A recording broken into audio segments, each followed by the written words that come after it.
Welcome to the Explainer. Today, we're executing an elite-level integrative mixed block simulation. We are calibrating strictly for a perfect 280-plus score by completely stripping away the noise and looking precisely at conductive hearing loss paradigms. As a clinician, you simply cannot afford to hesitate when a patient presents with hearing loss and ear pathology.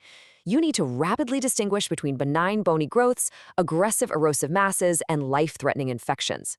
So we're going to break down these high-yield presentations, detail the exact mechanisms, expose the clinical traps, and then run through a master-level assessment to ensure your diagnostic accuracy is absolutely dialed in. Okay, let's dive into this. Before we evaluate the specific pathologies, we really must lock in our baseline clinical signature. Conductive hearing loss represents a mechanical barrier to sound transmission, either in the external or middle ear. It's clinically confirmed right at the bedside using the Rene test. When you place a vibrating tuning fork on the mastoid process to test bone conduction, and the patient hears it better or longer than when it's placed near the external ear canal for air conduction, you have a definitive positive indicator for a conductive defect. Once you establish that bone conduction is greater than air conduction, you immediately narrow your differential to the mechanical barriers we are about to dissect. Module 1. The ossicular fixation, or otosclerosis. Right, so this is otosclerosis. It's an autosomal dominant condition with incomplete penetrance. The mechanism here is strictly driven by an abnormal bone remodeling process that rigidly fixes the stapes footplate directly to the oval window. Because the stapes can't vibrate freely, the entire ossicular chain basically just locks up. Clinically, this presents as a slowly progressive bilateral conductive hearing loss, beginning strictly with a loss of low-frequency hearing. The classic demographic you really need to recognize is a young adult, usually in their 20s or 30s. And actually, keep an eye out for this detail. The hearing loss often accelerates during pregnancy. They'll present with a normal, structurally intact tympanic membrane, though occasionally you might spot a reddish blush known as the Schwartz sign. That just represents active hypervascular bone formation. There's no fluid, no infection, just a silent bony overgrowth. Management strictly dictates hearing aids or a stapedectomy. Moving on to Module 2, the keratinous destruction, specifically the cholesteatoma. Now, what's really interesting about this next slide is how highly testable the precise mechanism of this destructive mass actually is. This is the cholesteatoma. Unlike the bony fixation we just saw, this is overwhelmingly acquired via chronic eustachian tube dysfunction. Chronic negative middle ear pressure literally sucks the pars quasita of the eardrum inward, creating these deep retraction pockets. Squamous epithelium gets trapped inside these pockets and continuously sheds keratin and skin debris. This creates an expanding, locally destructive cystic mass just packed with granulation tissue and debris. Module 3. The erosive threat. Let's see how this builds into our complication matrix. The squamous epithelium grows and forms a mass. But unlike the silent bony overgrowth of otosclerosis, a cholesteatoma actively secretes lytic enzymes that destroy the surrounding anatomy. As this large growth expands, it strictly erodes the delicate ossicles, leading to severe conductive hearing loss. Because it's a structural keratinous cyst often accompanied by chronic inflammation, the patient is going to present with chronic, painless, foul-smelling ear drainage. And the absolute hallmark here? Medical therapy will completely fail. You simply cannot cure an expanding skin cyst with antibiotic drops or pills. If left unchecked, this mass will erode the facial nerve canal, causing a cranial nerve 7 palsy, or it hits the semicircular canals, causing severe vertigo.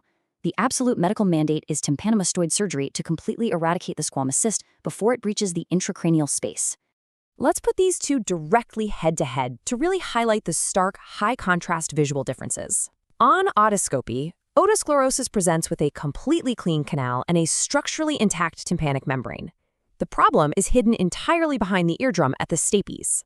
In stark contrast, the cholesteatoma presents as an obvious, abnormal, squamous epithelial growth. The absolute diagnostic marker you are looking for is a pearly white mass or visible skin debris embedded right within a retraction pocket, typically up in the superior portion of the eardrum.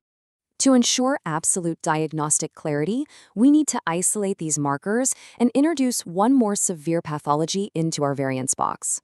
We know otosclerosis has an intact tympanic membrane and is managed as a primary ossicular issue.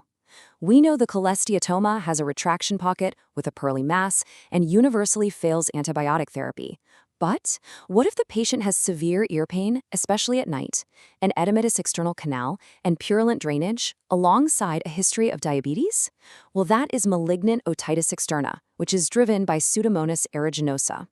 Do not mistake the purulent discharge of malignant otitis externa for a cholesteatoma or vice versa.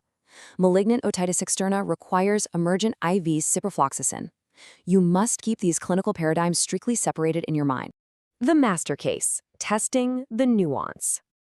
All right, it's time to force a deep integration of these clinical nuances under simulated high-stakes exam conditions. Rapidly evaluate this patient profile with me. We have a 35-year-old male presenting with unilateral conductive hearing loss and a 6-month history of foul-smelling, painless discharge from his left ear. On physical exam, you visualize a white opacity inside a tympanic membrane retraction pocket, and critically, he now presents with a sudden left-sided facial droop. I really want you to look closely at how this case is constructed. It deliberately embeds the trap of purulent discharge and a white opacity to heavily tempt you into diagnosing chronic suppurative otitis media. It wants to aggressively push you towards selecting topical antibiotic drops, but this completely masks a locally destructive temporal bone lesion. Here is your option matrix. 5 distinct, highly competitive answer choices, strictly simulating exact board assessment conditions. Option A, administer IV ciprofloxacin. Option B, diagnose otosclerosis. Option C, diagnose cholesteatoma. Option D, prescribe oral amoxicillin clavulanate. Option E, evaluate for acoustic neuroma. Take a second and lock in your answer. Let's systematically expose the diagnostic traps here. Options A and D are designed to test your reflex to treat purulent drainage with antibiotics, but this is a trap. Chronic drainage in a cholesteatoma completely defies antibiotic therapy, and this patient lacks the severe diabetic night pain of malignant otitis externa. Option B is incorrect because otosclerosis is a dry, silent, bony overgrowth.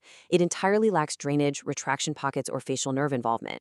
Option E is a fundamental anatomy trap. Acoustic neuromas arise from the Schwann cells of the 8th cranial nerve, and they cause sensory neural hearing loss, not conductive. So the crucial point is that option C is the only correct pathway. Skin debris within a retraction pocket, combined with conductive hearing loss and a new onset cranial nerve 7 palsy, is the absolute, undeniable signature of an erosive cholesteatoma. You have to actively bypass antibiotics and strictly recognize this diagnosis to halt the destruction of the temporal bone. And this brilliantly illustrates our core takeaway for this explainer. If a temporal bone lesion masquerades as a simple infection but completely defies all medical therapy, what catastrophic structural failure is already underway behind the eardrum? You have to train yourself to look beyond simple purulence, recognize the erosive threat, bypass the useless antibiotics, and definitively execute the surgical mandate before the mass breaches the intracranial space. Keep these exact paradigms locked in your mind, and you will absolutely dominate these clinical presentations.